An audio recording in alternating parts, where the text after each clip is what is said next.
மண்டைக்குள்ள மயிர் தான் பார்த்தா மூளையும் இழந்து பரதேசி போயிருக்கு. மரியாதை ரஜினிகாந்த் கூட்டம் என்ன பேசுவாரு கேட்க முடியாது. சூப்பர் ஸ்டார் யாரா சூப்பர் ஸ்டார்? யார் சூப்பர் ஸ்டார்? இங்க ஒரு மாநகர நடிகர் வந்தாருங்க. ஒரு 50 வருஷமா தமிழ்நாட்டுல வாழ்ந்திருக்கான இந்த புறம்போக்கு இவனுக்கு ரசிகரா இருக்கணும். செருப்பு கொண்டு அடிக்குவாங்க. நான் வருவேன். ஒரு வெற்றிடம் இருக்குது. சுடுகாட்டுல கூட நிறைய வெற்றிடம் இருக்குது. வெற்றிடம் இருக்குது. வெற்றிடம் இருக்குது. என்னத்த வெற்றிடம் இருக்குது? நீ தலையில தண்ணி விடி ஒரு படம் ஓடாது.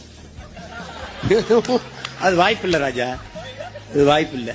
சொன்னாங்க மூத்த நடிகர்கள் எல்லாம் வயசாகி போய் பல் உழுந்து போய் தாடி வந்து சாகர நிலைகள் நடிக்கிறதுனால இளைஞர்களுக்கு வாய்ப்பு இல்லாம இருக்கான் சொல்றதுக்காக மிரட்டிதான் நம்ம நண்பர் ரஜினிகாந்தே கட்சி தொடங்க சொல்லியிருக்காங்க.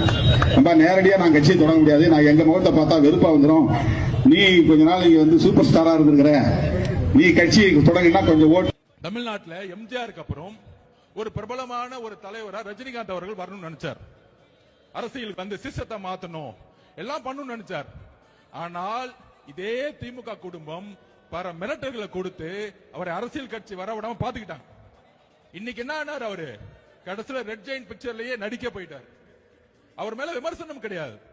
அந்த வலிமை, மன வலிமை நம்ம தலைவர்கிட்ட இருக்கு. நான் பதிவு பண்றேன்.